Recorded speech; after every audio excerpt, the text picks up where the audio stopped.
Here's the finished tile, and we're going to start with underglaze rather than bisque firing it and using regular glaze. We're actually going to use regular glaze as well, so we're doing both underglaze and glaze. This is underglaze. I've marked each bottle with a U that I circled, so you'll notice that each bottle has a U under the name of the color that I circled, so that these don't get mixed up with the regular glazes that I covered with plastic over there, because we're only going to use the glazes, the underglazes that are on the cart right here.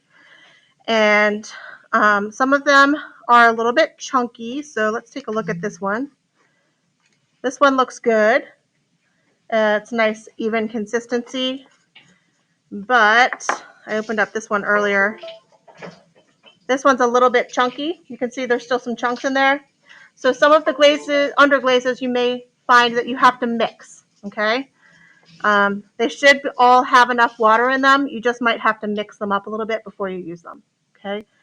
So today you might want to have your final drawing so that you can use the colors that you planned on your colored drawing.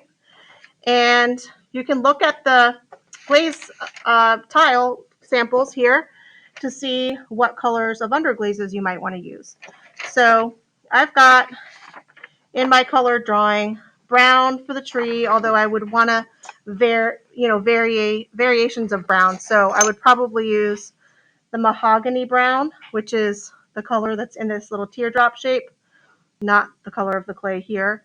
And then the other brown that we have is, it's almost the same color as the clay itself. It's teddy bear brown, which is kind of orangey. And then this one actually looks even more brown, but it's actually, this one's called orange.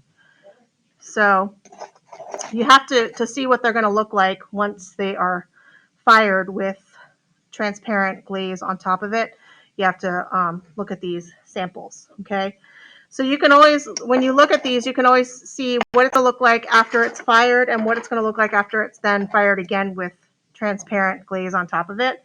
So this little thin stripe right here, where it's matte, not glossy, is what the underglaze looks like after it's been fired without any transparent gloss on top of it. And then the bigger section is what it looks like when you fire it twice, the second time with transparent glaze on top, okay?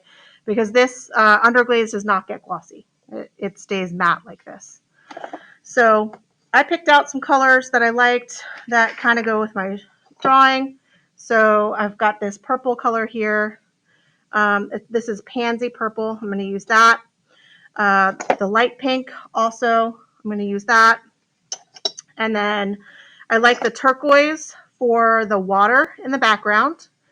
I'm going to leave the sky blank. I am not going to, you don't have to put underglaze on every single area of your tile, because if there's a color that doesn't really, that isn't available here, you can leave that blank and do it with regular glaze.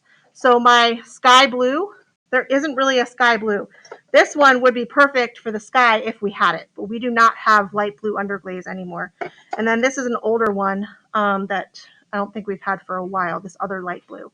So since we don't have any light blue underglaze, I'm going to leave that part of my tile blank for the bisque firing and paint underglaze on other areas. And then after the bisque firing, then I'm going to use regular glaze, regular light blue glaze in this area, and transparent glaze on top of all the other parts that I underglazed. Plus, I can layer colored glazes on top of my colored underglazes. So if the green of my dress, if I wanted the green of the dress to like have a little bit of variation of greens, I can actually take some of the green glazes and put it on top of the area that I underglazed before, and then get really kind of more multi-dimensional colors in my tile by layering the colored glazes on top of the underglazes, okay?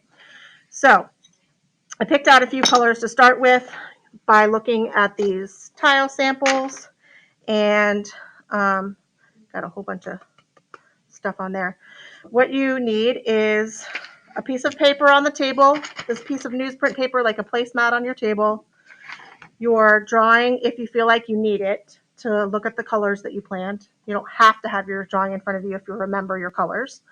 Start with a couple of the underglaze colors that you want to use to start with. You don't have to grab every single color that you're going to end up using to start with, because you're not going to have time to do every single color today.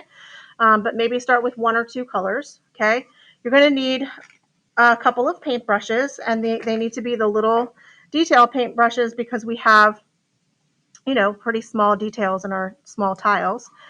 You'll notice that the paintbrushes, many of them over on the counter in the cups, are covered in either clay or like glaze that somebody used and they didn't wash it. You don't want to start with dirty paintbrushes or with paintbrushes covered in clay. So wash your paintbrushes first before you start using them. So I washed these two. I just brought these over to show you what many of them look like in the cups over there. So you're going to want to wash them first. Even if they look kind of clean, still rinse them out because they have clay dust in them. Okay, so just rinse them out real quick, even if they look clean. And then you can start like we did in my last video where I showed you how to smooth out the tile. You can use a dry brush and just go like this, hold your tile upright, and get all little dust and little dried up chunks that are on here off first. Okay, so use your dry brush to clean it off a little bit. And then you can go ahead and start. So let's see, I think I'll start with the tree. So I've got a dark brown and a light brown here. This one's very chunky. This one needs more water.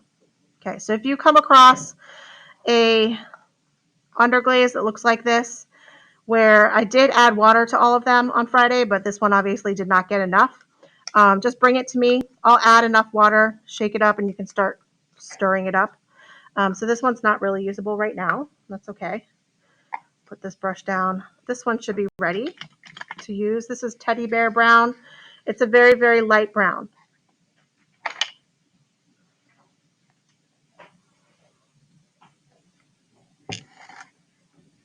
Let me get this off of here. I'm just going to throw this away.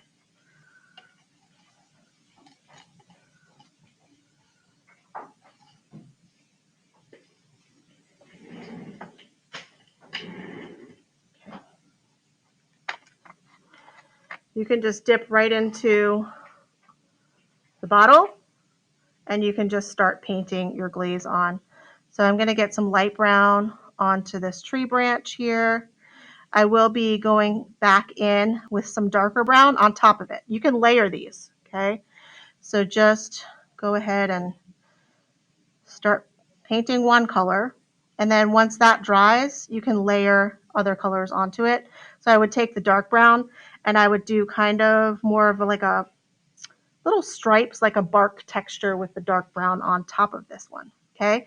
Then once you're ready to do your next color, you don't want to just go ahead and, open up a new color with a brush that has glaze all over it and start using that, because then you're going to end up mixing the colors in the bottle. So you can either use, since I have you getting 2 brushes, you can either use your clean brush and just set the other one aside, or you can go over to the sink, rinse it off real quick, and then come use your second color, okay?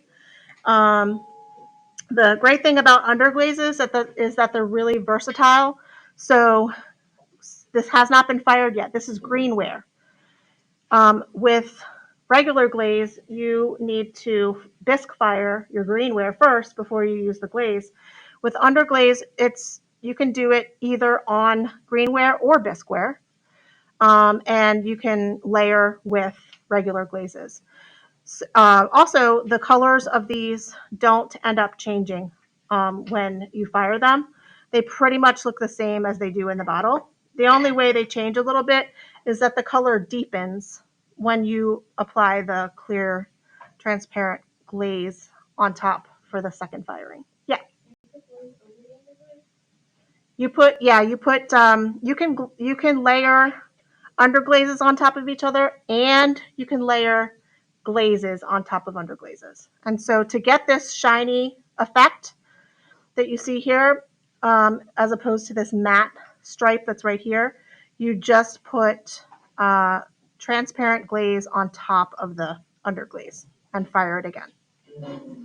Okay. All right, so, and I don't really need to demonstrate painting the glaze on. You guys know how to paint, so I just wanted to let you guys know all about that. So you're going to need this newsprint paper, which is on the cart, to lay down on the table to protect the table. Your tile, you might want your final drawing from your folder, at least 2 paintbrushes, rinse them off before you start glazing, and then take a look at these sample tiles to make sure you like the color for whichever area you're choosing it for. And just start with one color. Okay, so just grab one underglaze today, start with one color, and then if you have time to move on to a second color today, you can move on to a second color. All right?